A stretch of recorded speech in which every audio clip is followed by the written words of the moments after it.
Nishida-san, thank you so much. Once again, BloombergNEF. My name is Kurosaki. This is session 4 to decarbonize technology pathway for 2050. We are pleased to have 4 members of the panel for a panel discussion. First, every year I have invited, I just would like to thank you for the privilege, REI. Thank you so much for having me. For this session, in the morning, session 1, and also keynote speeches, Tony Seba, Amory Lovins, several times technology disruption, and system, addressing technology as a system. Those have been repeated. Prime Minister Suga in October 26 made a declaration to build a decarbonized society. To realize this, existing clean energy is of course important, and as Mogi-san mentioned, yes, it should be introduced at maximum quantity, but as a kind of a prerequisite, it's necessary. But on top of that, to support clean energy, what other technology are needed? To support such technology, what kind of policies are required? And for decarbonization technology, there are many. Hydrogen was mentioned, and batteries were mentioned. I think those were mentioned in several times. Decarbonizing technology, but first of all, what has to be done first? Priorities. We would like to discuss, among others, priorities. So once again, we have great members of the panel. Allow me to introduce them. First, Vattenfall, Mr. Mikael Nordlander, Head of R&D Portfolio Industry Decarbonization. From Japan Wind Power Association, JWPA, Jin Kato, President. And KC InnoEnergy, Bo Normark, Industry Strategy Executive. And from Hitachi ABB Power Grids, Niklas Persson, Executive Vice President, Managing Director for Grid Integration. So these are the members of the panel for this session. Let us move on to the presentations in this order. Mikael, you'll be the first. REI's website, this is the order of your names listed. So if you could follow this order. Mikael, are you here? You will have the floor. Participating from Europe. I hope you can share your screen. Perfect. Yes, I hope you all see my screen now. Absolutely. Thank you very much for that kind introduction, and thank you to the organizers for inviting me. It's an honor. So I work for the Swedish utility Vattenfall, and for the last 5 years I've been responsible for our program on industry decarbonization. And I will give you a brief on ongoing actions and how we think of that. So Vattenfall has formulated a goal to be enabling fossil-free living within 1 generation, and it's been a lot of talk in this conference about system building, and we have in Sweden the very favorable situation that the power system is already to 98% fossil-free, consisting mainly of nuclear, hydropower, reservoir hydropower, and wind, and also some bioenergy and waste, and less than 2% fossil. So, and as has been brought up here also, costs have been declining for renewables, which means that we now think that we have a great opportunity, going back to what Patrick Reichen of Agora said, that to electrify also other sectors where fossil fuels are directly used today, such as heating, such as transports, and such as industries. And I would like to focus in particular on industries in this session. And of course, electricity could be a substitute of fossil fuels in some applications in industry directly, but also what we see will be become very important is when it's transformed to hydrogen, and that's what I will focus mostly on. So if we just pick out 4 possible ways it could, 4 possible roles hydrogen from electricity could play when replacing fossil fuels in industry. It could be used as chemical reduction, and I will come back to that shortly. It could also, of course, be used as a fuel if electricity isn't suitable to use directly. So for example, very high temperatures, combustion of hydrogen could be an option. We also heard before about synthetic fuels, synthetic hydrocarbons, which could also, such as e-methanol, that could also be a feedstock replacing petroleum in the making of carbon-based materials such as plastics, and also as a vital component of fertilizers such as ammonia. So I will. The way Vattenfall has been dealing with this, and as you have heard from Emery Lovins and Tony Seba in the introduction this morning, it's about transforming systems and redesigning entire systems, and that's why we have tried to set up this as partnerships with the industry. And the most developed project we have proceeded so far is the HYBRIT project. HYBRIT stands for Hydrogen Breakthrough Iron Making Technology, and it's a joint venture that was set up between Vattenfall, iron ore producer LKAB, and steelmaker SSAB in 2016. And the idea is simply to replace the coking coal as reduction agent with hydrogen from fossil-free electricity in the making of iron, leaving the byproduct to be water instead of CO2, so removing the very root cause of hydrogen. And we have now worked on this for 5 years, and what we're doing is not only focusing on this step, but rather trying to capture the entire supply chain from the ore to the steel in the product. So basically, if we are transforming the very centerpiece of the technology, we should not just do that, but take a holistic approach to the energy and material flow during this entire value chain.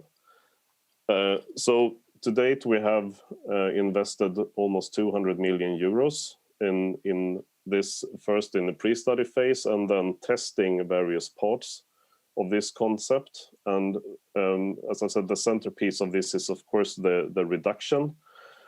So what you see on this image is our pilot plant, inaugurated in August 2020 with a capacity of 1 ton per hour. So this has been now running and doing tests during the winter. We have started it on natural gas. It's based on conventional natural gas DRI technology, but in roughly 2 months, we will switch this over to be based on hydrogen instead. The next step will be to ramp this up to a demonstration plant with capacity of roughly 1 million tons per year, which we hope to have in operation around 2025, 2026.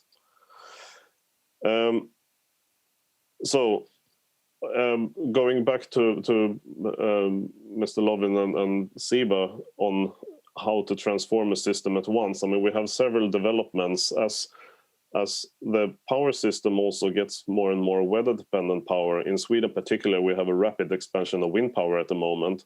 If we electrify industries, we think that you should take an approach to transform the industry in a way so it fits in the power system as it is developed. And therefore, an important part of the HYBRIT project is also to develop a hydrogen storage technology, so we can interplay more with the variability with wind. So adding an important flexibility component that fits into the system.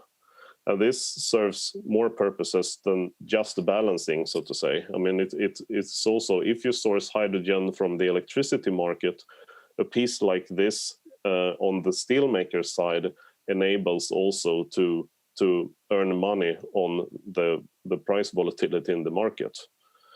And in particular, when it comes to wind power, this is quite an important piece if you look at the sheer size and the temporal behavior of it. One storage unit of this could potentially store about 100 gigawatt hours. And it's based on a technology that already exists in Sweden for natural gas. So we have spent about 2 years seeing how we can modify this to work more in a flexible way and with hydrogen instead of natural gas, which is the case today. So we're now preparing for a pilot plant of this, which we hope to have in operation already early next year.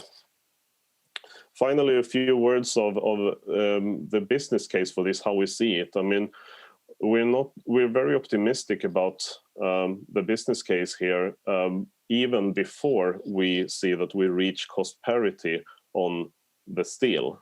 And the reason being is that steel is an intermediate product, and the value of the steel is or let's say the cost increase that we can see initially will be the case for the hybrid steel versus conventional steel will be diluted and absorbed in the end products, is our view. So if you take the example of a car, even if the steel is 20% more expensive, what that makes to the price tag of the car is, from personal experience, less sensitive than if you add 2 USB sockets to the back seat or not. So it's really easy to absorb in the consumer product.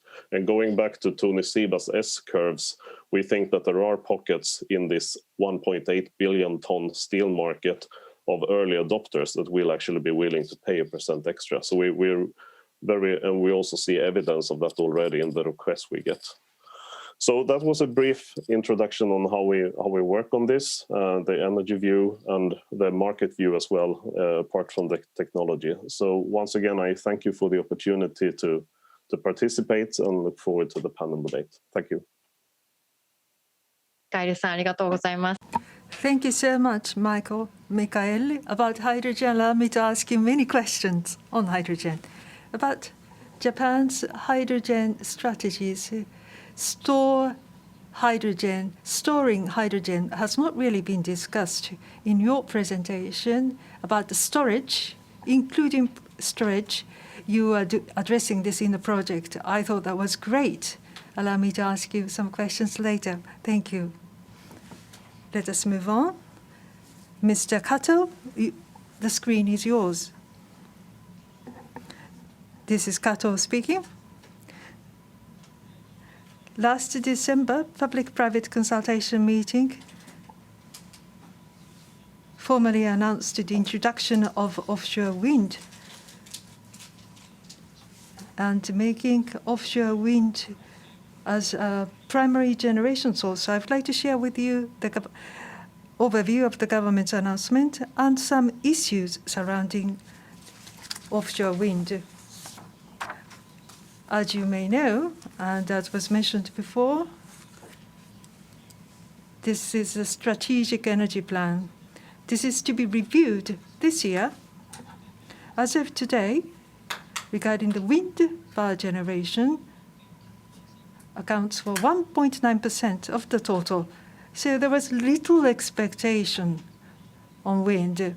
How will it be reviewed this year? As Mr. Mogi mentioned, we are paying very close attention to this.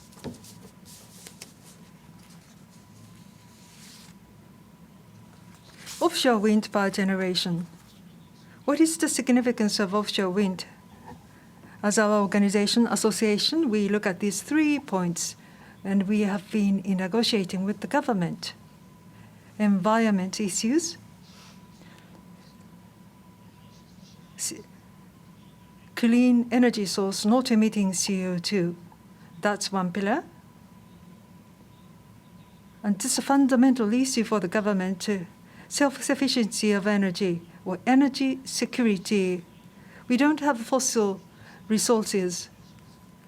Promoting renewable energy means that self-efficiency ratio is going to increase.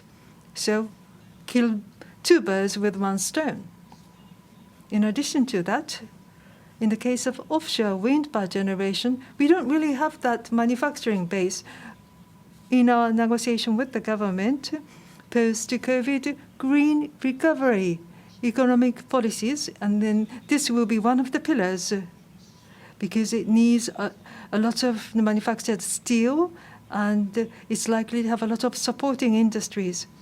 So the industries related to offshore wind power generation are to be invited to attract them and to revitalize the Japanese economies. That's another pillar. The government made an announcement, and yes, we took part in that. 2040, as was mentioned, this is the introduction target. Maximum 45 gigawatts are to be introduced. This goal has already been announced. And with this, the global players are now looking at our Japanese offshore wind market in a totally different way.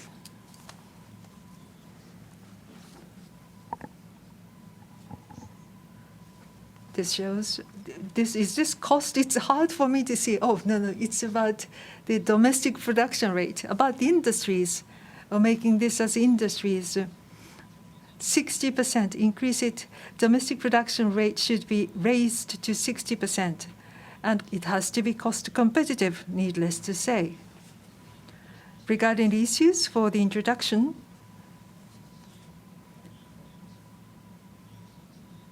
auction has to be held with transparency, and it has to be impartial.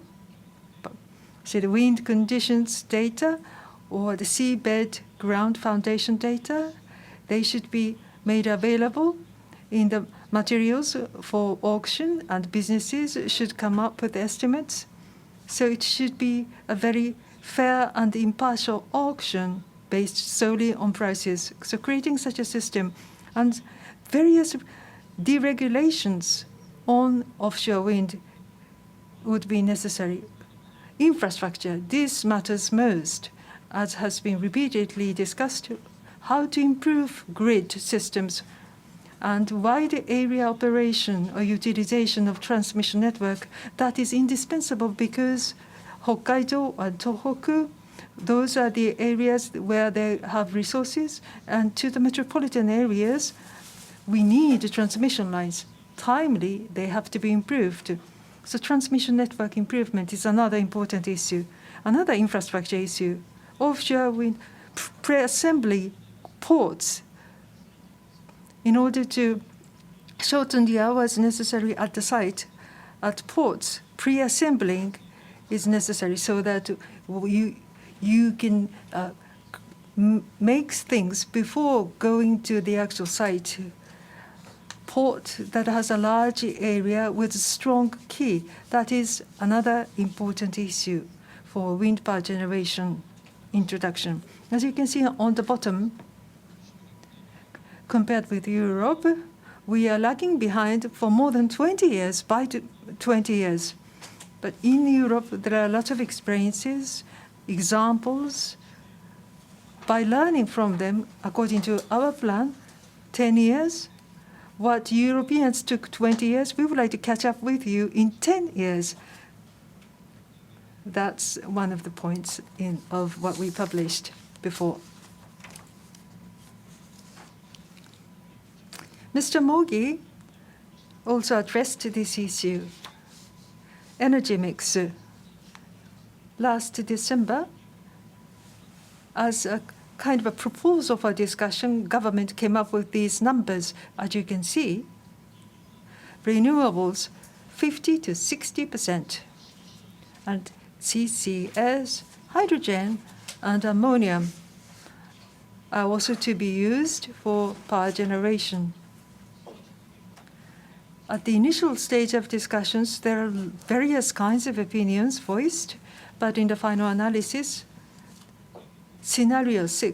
these 6 scenarios are to be studied. Scenario 1, 100% renewable energy. Scenario 2, 70% renewables, 10% nuclear. Scenario 3, renewables 40%, nuclear 20%, thermal power, CCS 20%, and 20% hydrogen and ammonia. So various scenarios are to be studied, and the base scenario, 50 to 60%. So scenario 1 is the only one that has renewable energy 100% on our part. This is a power mix, energy mix. So regarding the power source, we can achieve renewable energy 100%. We must do this. Regarding the industries, steel making or direct reduction, how are we going to go about it? Chemical plants. What about chemical plants? Hydrogen and others perhaps can be used in those areas. But on our part, regarding the electricity power source, 100% renewable energy. That's the scenario we would like Japan to stick with. And we are paying close attention to the discussions going forward. Hydrogen. Hydrogen has been discussed very often. This is our understanding. This is the roadmap. 2050, normal metric tons 20, and 12 yen per kilowatt hour for power generation cost. Creating green hydrogen and burning them. What about the loss from there? So inclusive of that, how would this scenario will be formulated? Again, we are paying close attention to them. Ammonium, it's attracting attention very rapidly to create green ammonia. Again, there's some system loss, creating hydrogen, that is, and green ammonia. And with nitrogen and hydrogen, when you try to synthesize them, again, there are system losses. So once ammonium is produced, and then burning them at the power plant, but again, there are some losses in efficiency, thermal efficiency. So 100% given 100 as renewable energy, in terms of electricity, it's only 30%. Is it really economical? Is it really efficient? If there's excess renewable energy, perhaps they would be inclined to use them. But first of all, we need to introduce actively renewable, so energy management, energy storage. Based on those, strategic energy plan, how will it be formulated or reviewed? We are paying again close attention to them. Just the introduction of what we are doing and the current status. Thank you. Thank you, Mr. Kato. About the renewable energy and hydrogen, CCS. About those priorities, I would like to come back to you asking those questions next. Bo, the floor is yours, Bo-san. Oh, are you there?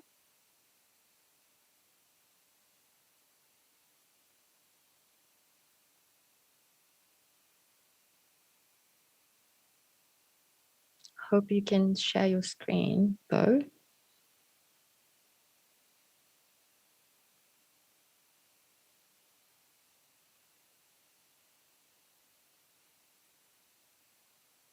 It's coming. Lovely, perfect. Floor is yours.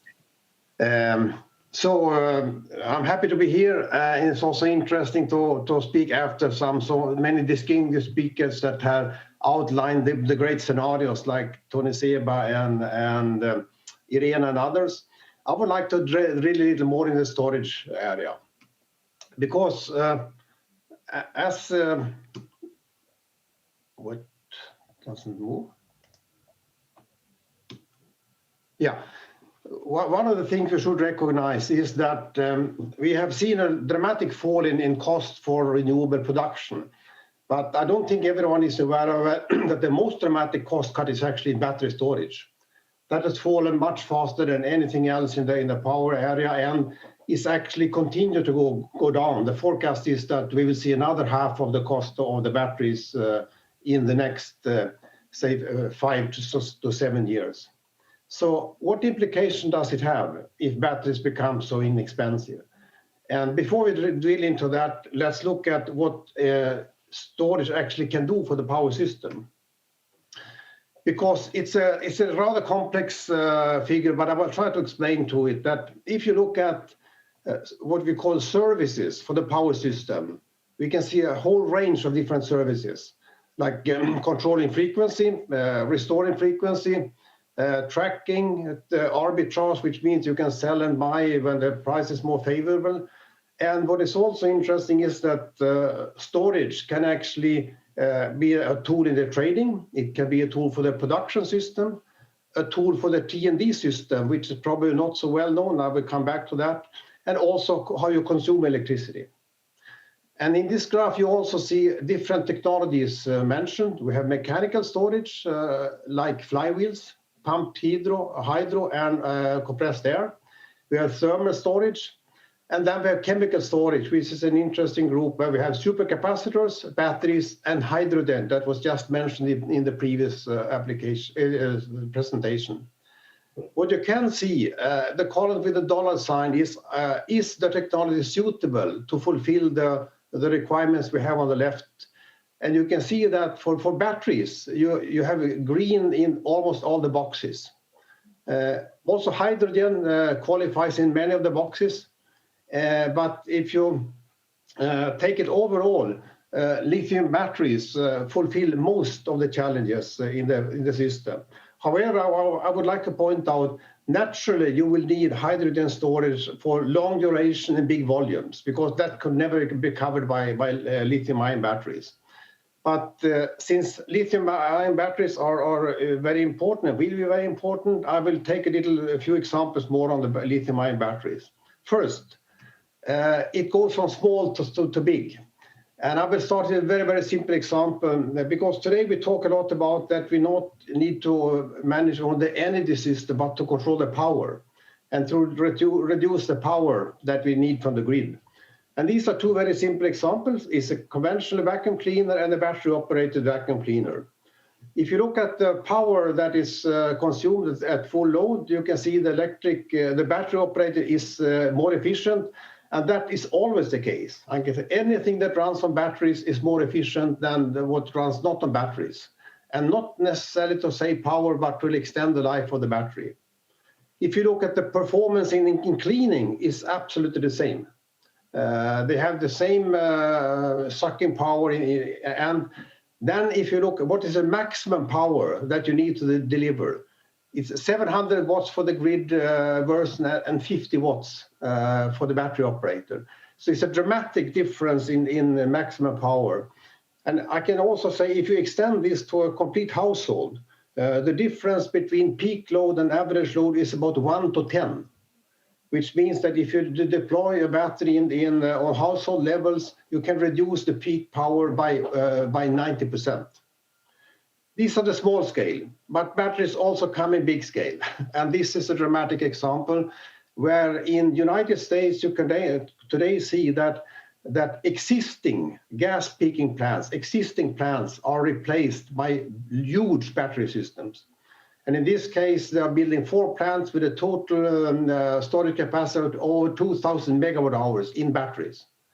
And how can this be economical? Well, the answer is in the previous slide about the application, because a battery-operated plant can not only provide peaking power, it can also provide all the other services like energy arbitrage, like frequency containment, and all these other services. So that's what makes the battery system competitive to a gas peaking plant already today. Then a new thing that has come up is called virtual power line. And what is a virtual power line? Well, it's basically a battery. And again, why do we put in a battery? And can a battery replace a power line? No, not entirely, but you can increase the capacity many times on existing power lines and also new ones. Because remember again, that the actual use of the power line is quite often not determined by a thermal factor, but it's more determined by stability in the grid. So batteries can provide this, and you can see this happening in Europe now, that since it's a long lead time to build new power lines, it's much faster to put in batteries. One example also how batteries already have proven how important they are. It was a blackout that happened in August 9th in the UK. It took actually out 1 million customers lost electricity. The problem was actually that a lot of people said it was the wind power. That was not correct. The correct answer was that it was a large number of small generators that all tripped at the same time from frequency deviation. And the solution is also there. And the solution is to accelerate the program of bringing more batteries into the grid. UK already has a lot of batteries giving system services, but this plan will now be accelerated. And we can also see the result already in UK, because I mentioned services, and one service is to keep the frequency under control. And this is the development of the cost to keep the frequency under control in UK. And this is during a period when batteries have been installed. So you can see that the batteries are driving actually down the cost of these system services. Then a next question, electrification of vehicles. So this is a fascinating topic, and a lot of people are saying, well, this will actually be an enormous burden on the grid, power grid. And it can be, but it can also be a help for the grid. This is an example of a study that has been made in a number of countries, and this graph shows UK and Spain, where they have looked at a passive, which means anyone can charge anytime. And there you can see that the bars go negative here, which means that will be an additional cost. And a lot of that will be new grid enforcement. However, if you instead take a passive, but you use the storage, you can have it a little better. But these two columns are the most interesting one, the smart and the vehicle to grid. The smart means that you control the charging, and then you actually can see that you can build less grids. And it's even better if you have vehicle to grid, you use the battery vehicle to actually feed back power. And in Spain, for instance, this will have a dramatic impact. You see, from a cost for the grid of 400 million, it actually benefits 1 billion euros every year if you do this. And having said also, remember that in addition, you have a huge local storage. And to give you one number, a 90 kilowatt hour battery that you have in a big electric car, if you have a heat pump, you have 450 kilowatt hours of heat, which is about 500 liters of oil in the garage to heat the house. Then this has been said already, so I don't want to dwell on it more, but we can see now that renewable plus storage is competitive in certain areas.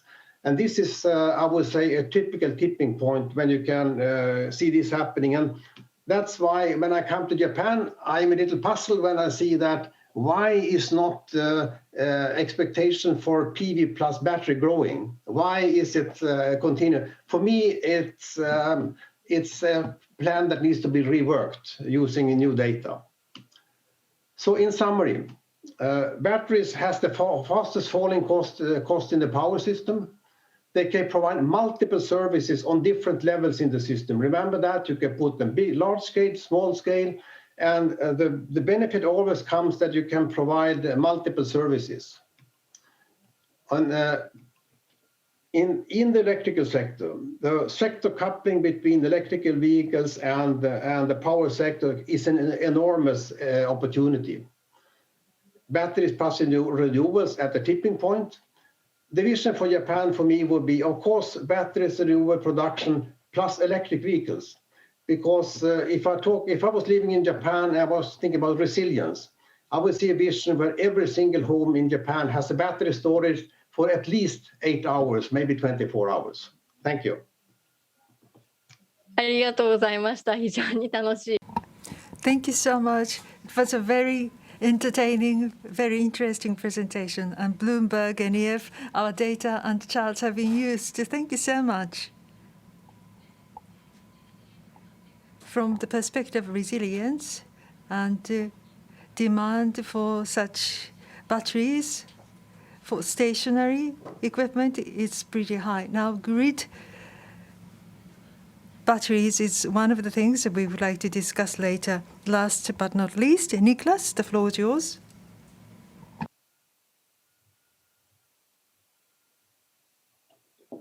Niklas? So thank you, everyone. I hope you can hear me. I'm really pleased to be with you today.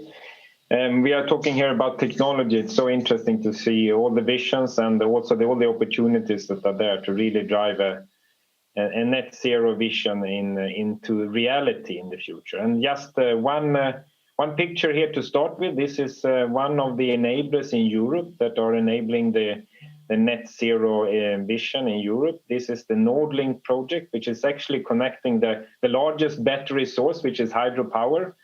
So you connect Norwegian hydropower to the German grid directly through a sea cable. 1.5 gigawatt of energy can be transmitted, and this is now up and running and connecting the Norwegian energy system and the German energy system when the wind is not blowing in the North Sea. But I will not repeat what everyone have said today about the energy revolution that we all see. We go for the decarbonization.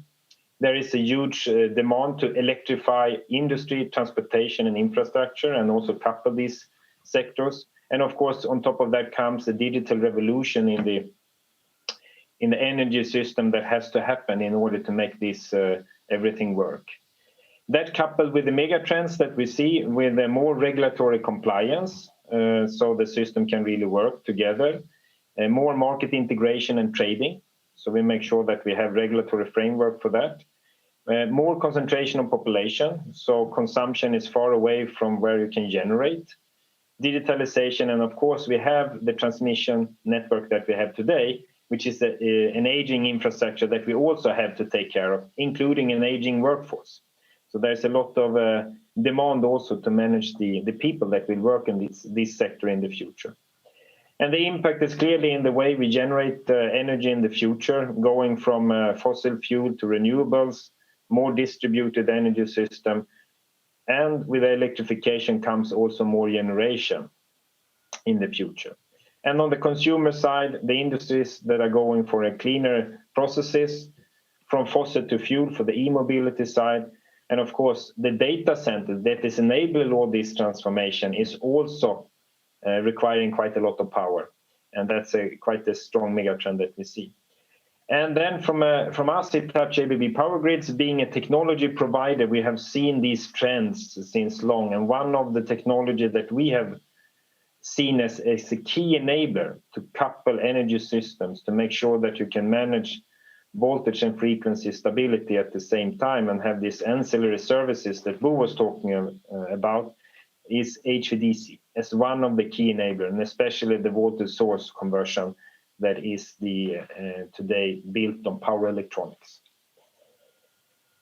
And as a technology provider, what we see is a grid that has been very rigid, very stable, very well working in the past. And we do have some power electronic solutions like HVDC point-to-point connection or back-to-back, which you also have in Japan today, but on the thyristor base, not on the power electronic solutions. And you have the FACTS solutions with STATCOMs and a few other solutions in the network today, which has in the past been a real niche application for the power transmission. When you look at the vision, what is happening in the market today and where everything is moving, we do see that power electronic solutions are the enabler for the future energy grid. And that comes from generation, from the new intermittent generation that we have in wind and solar, that we need to manage the fluctuation of voltage and frequency. We do have it also on the consumer side. It is cities, it is transportation, it is railway, it is all of this shipping industry, etc., how they connect to grid. If we have these solutions, we all need power electronics to manage the future of the grid. So of course we see that power electronics and semiconductor applications is the way to go in the future to enable all what has been discussed today, to connect that to the energy system, where the electricity will be the backbone of the future energy system. So for us, of course, being a technology provider, we have seen this trend since quite some years. And we have invested a lot in R&D to make sure that do we have the technology available when it's needed to make sure that we can apply this energy revolution. And I talk about the HVDC, and you see here on the right, we talked about the meshed HVDC. The point-to-point connection for HVDC has been around for quite some time, including the power electronic solution since more than 20 years, but it has been really point-to-point or a back-to-back application in the energy system. And when we see the vision of Europe as an example, which is quite similar to Japan, if you say there's different frequencies in Japan, there is generation far away from the load center, and you need to transport the energy to the load centers. Europe is quite similar because you have different kind of generation far away from the load centers with asynchronous networks that needs to be coupled together.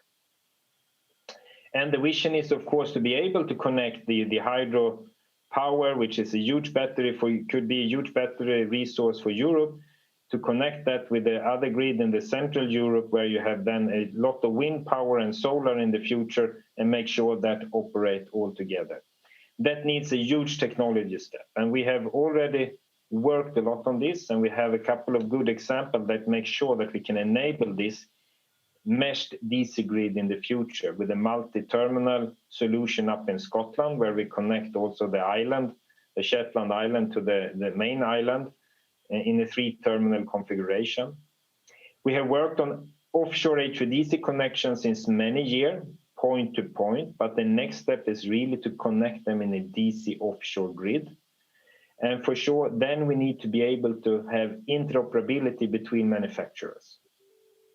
And that is key to make sure that this can work in the future. And if you do that control system on the right level, we have invested already quite some effort in making sure that that can happen in the future.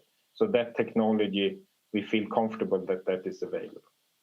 We also have something for the Kriegers Flak project between Germany and Denmark, a master controller that can predict the wind load and make sure that we dispatch energy to the right country, in fact, at the right time, and to make sure that you don't lose the generation of the wind power.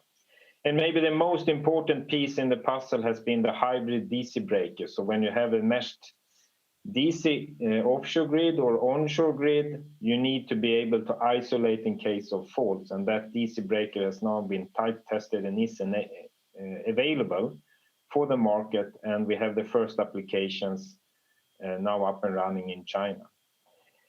So to make this vision to happen, it has been a lot of technology development. But my message today to everyone, I see a lot of similarities between Japan and Europe in the way it is distributed, the energy and where the load is, and the issues with the different frequencies. But the technology is available today. And one of the enablers to make sure that we can go from a net zero target is really the HVDC technology. On top of that, when you transmit with DC, of course, you have less losses than what you have with an AC grid. So you have also a much more efficient solution if you would couple the various network in Japan through HVDC. You can also lay cable offshore, which is much easier and less time consuming from a permit perspective than it is when you do onshore pathways from the energy system. So just to conclude, we really see that the electricity will be the backbone of the entire energy system, being on the generation side, being on the consumer side. And we see the digitalization, the power electronic solution, including HVDC and other solutions like STATCOMs with supercaps as solutions for the energy system in the future. And I firmly believe that through Hitachi VV Power Grids, we can be there to support the energy transition that Japan is also striving for. Thank you very much. ありがとうございました。Thank you so much. You mentioned sector coupling. You also mentioned grids as well.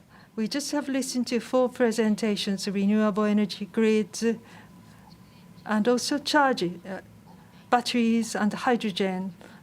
we hope we can have a discussion on these 4 points. Kato-san, about to achieve net zero, I would like to ask you about priorities, Mr. Kato. BloombergNEF, mass introduction of renewable is the first priority, then carbon pricing and other decarbonization technology. At the moment, not economically advantageous ones. Once they become advantageous, then introducing such technologies, what our company have been advocating. What is your opinion, Mr. Kato? I agree with you completely. Amongst renewable options, in terms of the large scale PV and wind, how best we can promote them. These are proven technologies. Also, energy management, storage, they are also proven technologies. As I said before, of 6 scenarios, the first scenario, that should be the baseline.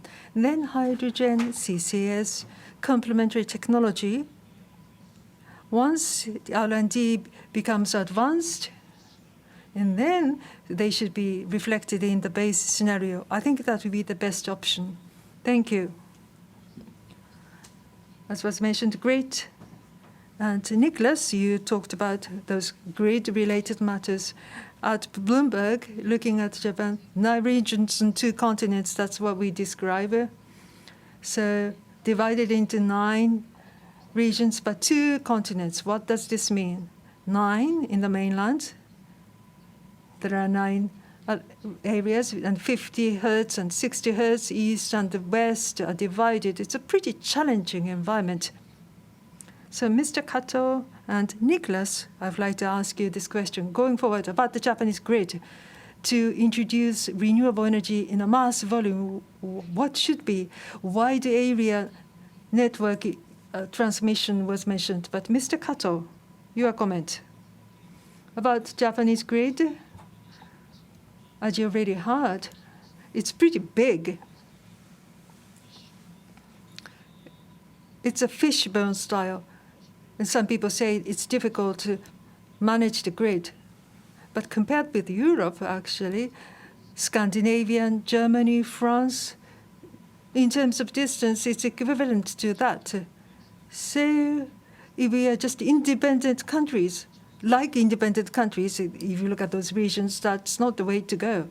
So we should look at what we call the software types of aspects, not infrastructure. So those utilities companies, we should create an organization like a national grid so that all these different operators could take actions as one. And in terms of technology, they are available, so technology should be adopted. Thank you. Niklas, you mentioned technology in your presentations. Looking at the Japanese grid, what do you think? Yeah, so I agree with Kato-san. I think technology is there. It's about coupling these grids together, and that has been a vision in Europe since quite long to make sure that we can make this vision of reducing the CO2 footprint significantly. You need to couple the various grids together so you can support each other in terms of how the wind and solar is actually generating power, but also in certain crisis events in the power system that you can actually connect each other and you can manage the energy system. There is a part in the Nordic and the Scandinavian region that is also already managed together. And by then coupling in Norway together with Germany and then Germany with UK, you start to see that we have a ring in Europe all of a sudden. And this is going to come as a vision. So it is possible, but it requires regulatory framework to be in place. So I believe a lot that there needs to be a lot of work in how you manage your energy system, and the policies needs to be stable and agreed upfront. Then, of course, if we now want to do this with speed, also how we do this together as an industry, the various business models that we need. So we are a technology provider, and how you get scale and so on. So looking into how to execute is important as well. ありがとうございます。政策の So policy-wise, again, coupling grids, supporting technology, such policies are important. Thank you. About batteries. Again, batteries are important for grids. Batteries play, or should play, a great role. Why Japan is so lagging behind it? In the case of Japan, pumped hydro has been introduced in large quantity, 30 gigawatts pumped hydro. That accounts for about 9% of the installed capacity in Japan. So it's pretty significant in terms of scale. So the roles to be played by batteries in the grid, in the current situation, it would be difficult. But Bo, what is your comment on this? I agree with Niklas. We need to have more power devices or power semiconductors in the grid, because we must be able to control the grid better. That's the base. But then the battery is a new element in this. That's also a controllable device that can be controlled very, very fast. And I will also stress the implementation time is extremely short. I mean, you can today put up a huge battery system in 12 months, and nothing compares to that almost. So the third thing I would say, remember this with big and small scale.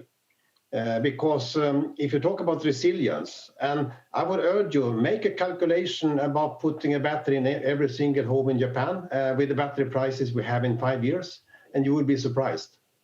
And you will have a resilience that is unmatched. ありがとうございます。そうですね。Thank you. Japan's FIT system, when it's changed the feed-in premium, the importance of batteries is likely to increase. That's what we think. It's from the resilience perspective, introduction of batteries for households.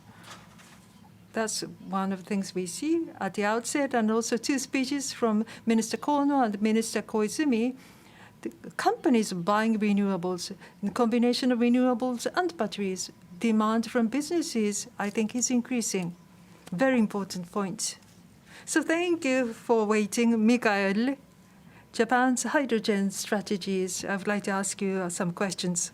Japanese hydrogen strategies, it's on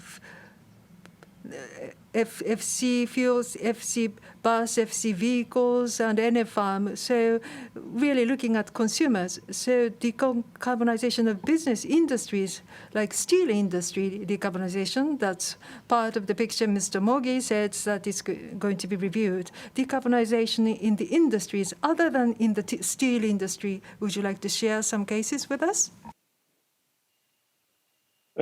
Yes, of course I can do that. Thank you for the question. There are similarities between, I mean, as I showed in one of my slides, hydrogen, for example, as indirect electrification could play a role also in other industries as reduction agent. We work, for example, together with the refinery industry in Sweden on removing out oxygen from biogenic waste products from pulp mills in order to make liquid fuels.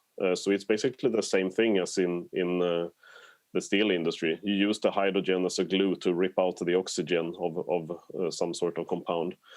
Apart from that, we also have done experiments together with the cement industry, not with hydrogen, but could be used for hydrogen. The challenge in cement is the high temperatures you need to achieve, 1450 centigrades. So hydrogen could potentially play a role there. And the fourth one we're looking into is the making of plastics, both chemical recycling of plastics, which could be a minor consumer of hydrogen, but also as a feedstock together with CO2 to form base chemicals such as methanol that could be turned into ethylene and propylene, for example. So all in all, these 4 sectors in Sweden contribute to 85% of the CO2 emissions today, which could basically be eliminated by use of hydrogen. ありがとうございます。水素の素晴らしい、私たち Thank you so much. We call this beauty of hydrogen.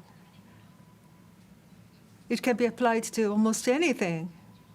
But we still have a question. Mikael, I would like to ask you this question. Hydrogen from what?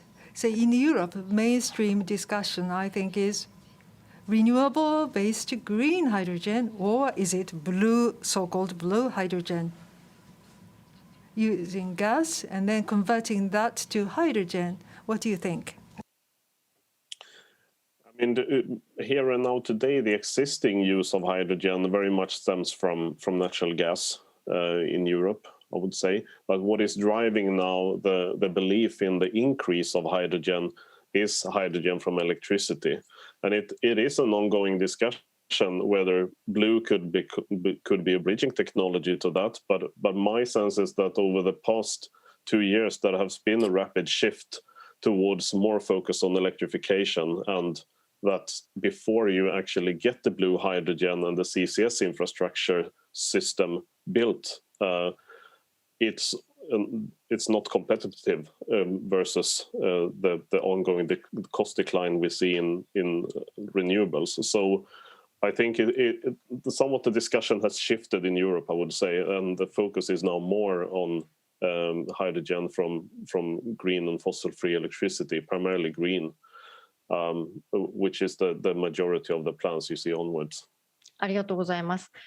それから加藤様のプレゼンテーション。Thank you. It was mentioned in Mr. Kato's presentation, renewable or nuclear derived hydrogen. And then as feedstock for thermal power generation, put that hydrogen in a turbine. We believe that's a high cost, and it also means a high energy losses. So we agree with Mr. Kato. But what do you think? I'd like to go Amory Lovin's and Tony Seba's discussion in the morning here, where they said you have to start from what do you really want. I think that was very insightful. I mean, if you what you really want is access to clean, affordable energy when you need it, where you need it, and on the format you need it. And I would say that if you put more weather-dependent power into the system, you will have to deal with flexibility. But I think there are many options to do that. I mean, Bo's example here is terrific. I think we are onto something on more long-term storage with hydrogen where you can balance towards wind. So I think there will be lots of opportunities for that. And I think in general, nuclear has a lot of burden on proof at the moment in order to be a cost-efficient contributor in the future, because we have seen the effects of small modular technology cost logics in renewables. I'm convinced we'll see the same thing in the electrolyzers. We'll see the same thing in batteries. And traditionally, I think we have always underestimated the flexibility in the system, and so far we haven't really used that potential on the demand side as well. ありがとうございます。ちょっと時間が迫ってきてしまいまして。Thank you so much. I'm afraid, running out of time. I wish we could go on longer. But last questions. This is the technology session. First, what are the priorities? What must be done first? Just one word. What must be done? In one sentence, please. Mr. Kato. Towards 2050, achieving carbon neutrality, that's a big, big thing. Economic growth rate is 0 and changing everything. It's really a paradigm shift. We have to do it in the right order. So what must be done? As the government, the grand design, I think, is required. Thank you. Niklas? Yeah, part of the grand design, I think, if you get the right regulatory framework in place, then the technology is available to support the carbon reduction targets. ありがとうございます。Thank you so much, Bo.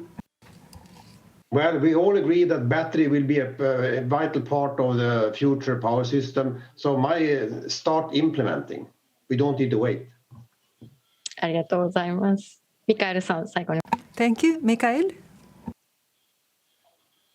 Yes, I mean, since Japan has the challenge of needing to transform both the power sector and the user side, I think you really need a broader dialogue within your country on how you can transform several things at once. And as the great hockey player Wayne Gretzky put it, skate to where the puck will be.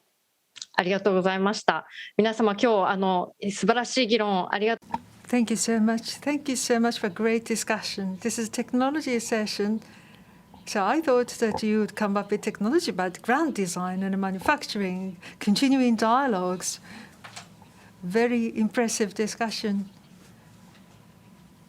I hope that we could be some assistance to all the viewers. And with this, we would like to conclude session 4. Pass the microphone to Obayashi-san. Thank you so much. Thank you. Kurosaki-san, session. Ms. Kurosaki and speakers of session 4, thank you very much. It was indeed a very exciting discussion. In the morning, we heard about the discussion in the morning. It was very suitable for today's title, 10 years from March 11, A New Energy Future. So this program started from 10 a.m. Tokyo time. We are almost time to conclude. 8 hours have passed since we started in the morning Tokyo time. It was all interesting and exciting. So for myself, the time only feels like 10 minutes or 30 minutes for myself. And I am sure I am going to look at the video again.